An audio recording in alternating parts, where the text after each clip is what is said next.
শিক্ষার্থীবৃন্দ, আশা করি আপনারা ভালোই আছেন। যেহেতু আপনাদের সাথে আর আমার নিয়মিত যোগাযোগ হচ্ছে না, পড়াশোনার যে কোনো সাহায্যের জন্য আপনারা আমার এই চ্যানেলে যোগাযোগ করতে পারেন। আর আমিও চেষ্টা করব টপিক ওয়াইজ আপনাদের পড়াশোনার বিষয়গুলোকে এখানে আপলোড করতে। আপনারা হয়তো জানেন যে ইংলিশ ফর কম্পিটিটিভ এক্সাম অথবা মাস্টার্স এই বইগুলো অনেক ভালো, কিন্তু এই বইগুলো অনেক বিশাল পরিসরের, এই জন্য চাকরির পরীক্ষার আগে অনেক বেশি সময় না পেলে সেগুলো শেষ করা যায় না। কিন্তু যেই তিনটা বই এখন আপনাদের জন্য সাজেস্ট করব, পড়াশোনার পাশাপাশি আপনারা অল্প অল্প করে এই বইগুলো পড়বেন।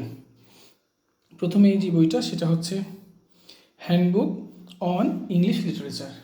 সাহিত্যের সকল খুঁটিনাটি একদম ওল্ড ইংলিশ থেকে পোস্ট মডার্ন বিভিন্ন লেখক সাহিত্যিকদের বিভিন্ন কাজ পরীক্ষা যেভাবে আসে সেই প্রশ্নগুলো সুন্দরভাবে সাজানো আছে।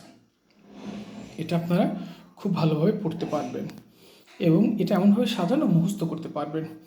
তারপরে এই বইটা বিসিএস প্রিলিমিনারি ইংলিশ, এই বইটা অনেক ভালো। এই বইটা টপিকগুলো যথেষ্ট গুরুত্বপূর্ণ। এটা প্রিলির পাশাপাশি রিটেন হিসেবেও আপনি এটাকে পড়তে পারেন। প্রাথমিক সাহায্য এখান থেকেও পেয়ে যাবেন। এই দুটো বই একই রকম প্রায়, বিভিন্ন ব্যাংক বিমা বিসিএসের পরীক্ষায় এইগুলো যেভাবে প্রশ্নগুলো আসে, বিগত বছর প্রশ্নগুলো কীভাবে আসে আপনারা তাও দেখতে পারবেন।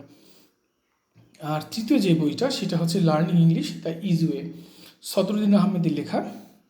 এই বইটা যারা ফ্রি হ্যান্ড রাইটিং শিখতে চান, ফ্রি হ্যান্ড রাইটিং আমরা জানি আমাদের সবারই কাজে লাগে, সেটা হোক অনার্সের অথবা চাকরির পরীক্ষায়। এই জন্য আপনারা এই বইটায় অনেকগুলো রুল আছে, খুব সুন্দর করে ধাপে ধাপে গ্রামারের রুলগুলো সাজানো আছে।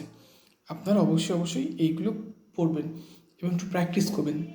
যদি এটা ভালো করে শেষ করতে পারেন, তখন দেখবেন যে আপনাদের গ্রামারে কোনো সমস্যাই আর থাকবে না। খুব ভালো করে এটা যদি চর্চা করতে পারেন, তাহলে রাইটিংটা খুব শক্তিশালী হবে।